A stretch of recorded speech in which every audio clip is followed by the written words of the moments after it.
भारत सरकार के पूर्व केंद्रीय मंत्री सह कांग्रेस के वरिष्ठ नेता शकील अहमद ने दरभंगा के परिसदन में प्रेस वार्ता कर जहां उन्होंने रामलला ने स्थापना कर भाजपा के द्वारा दिए बयानों के विरोध में जमकर बरसे। उन्होंने कहा कि पत्नी होने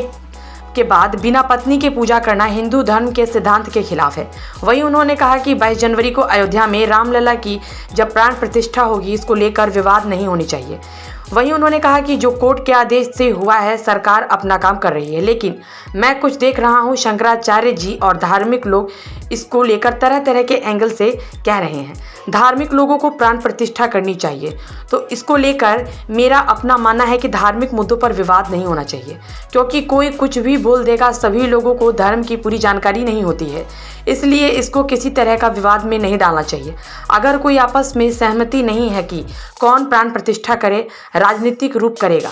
कौन धार्मिक रूप करेगा, तो ये आपस में तय होना चाहिए, मीडिया के माध्यम से तय नहीं होना चाहिए। इसलिए क्योंकि ये धार्मिक मामला है, बड़ा संवेदनशील होता है, इसमें किसी तरह का विवाद किसी को नहीं करना चाहिए। उन्होंने शंकराचार्य की बात पर कहा कि मुझे धर्म के बारे में पूरी जानकारी नहीं है, लेकिन जो कहते हैं कि पत्नी के जीवित रहते हुए अकेले कोई पूजा नहीं हो सकती, इस तरह की बात हिंदू धार्मिक संत है, ये उनके तय करने की चीज़ है, ये मेरे या किसी बाहरी व्यक्ति की तय करने की चीज़ नहीं है। वहीं उन्होंने कहा कि भाजपा वोट बैंक की राजनीति करती है, मगर फिर कहूँगा कि ये बहुत ही पवित्र और धार्मिक अवसर है और इसको भाजपा वाले या कोई भी किसी तरह का विवाद करेंगे या करने की कोशिश करेंगे, ये बात देश में छुपती नहीं है, बात जनमानस में आ ही जाती है। तो अगर भाजपा वाले इस तरह की कोई हरकत करती है तो देश उनको माफ़ नहीं करेगा। 22 तारीख की चर्चा की, जब प्राण प्रतिष्ठा की बात है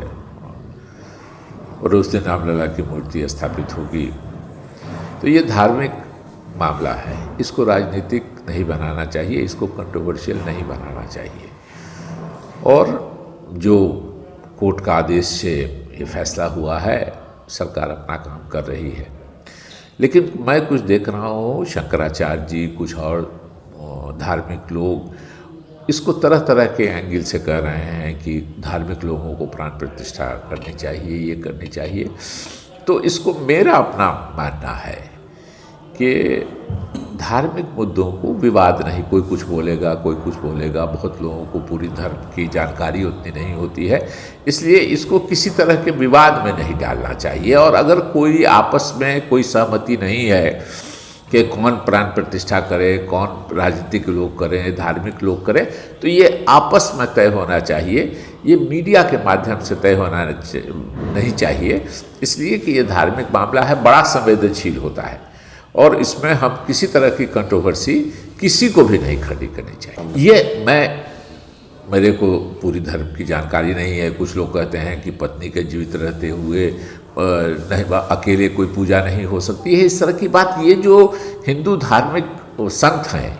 ये उनके तय करने की चीज़ है, ये शकील अहमद या किसी बाहरी व्यक्ति के तय करने की चीज़ नहीं है। देखिए, भाजपा वोट बैंक की राजनीति करती है, मगर मैं फिर कहूँगा कि ये बहुत ही पवित्र और धार्मिक अवसर है और इसको भाजपा वाले या कोई भी किसी तरह की कंट्रोवर्सी करेंगे या करने की कोशिश करेंगे, बात देश में छुपती नहीं है, बात देश जनमानस में आ ही जाती है। तो अगर भाजपा वाले इस तरह की कोई हरकत करते हैं तो देश उनको माफ नहीं करेगा। पुलवामा में भी सर ब्लास्ट हुआ था, उसके बाद पुलवामा में सरकार की कमजोरी थी, इसको नहीं जोड़ना चाहिए उस मामले में, ये धार्मिक अनुष्ठान है हमारा।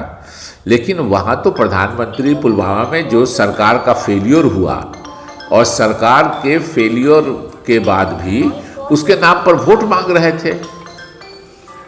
प्रधानमंत्री मांग रहे थे कि पहली बार जो वोटर हुए हैं उनका पहला वोट पुलवामा के शहीदों के नाम पर। ये नहीं कह रहे हैं कि हमारी सरकार का फेलियर है, हमारा एक तरह से सरकार का निकम्मापन है। राष्ट्रपति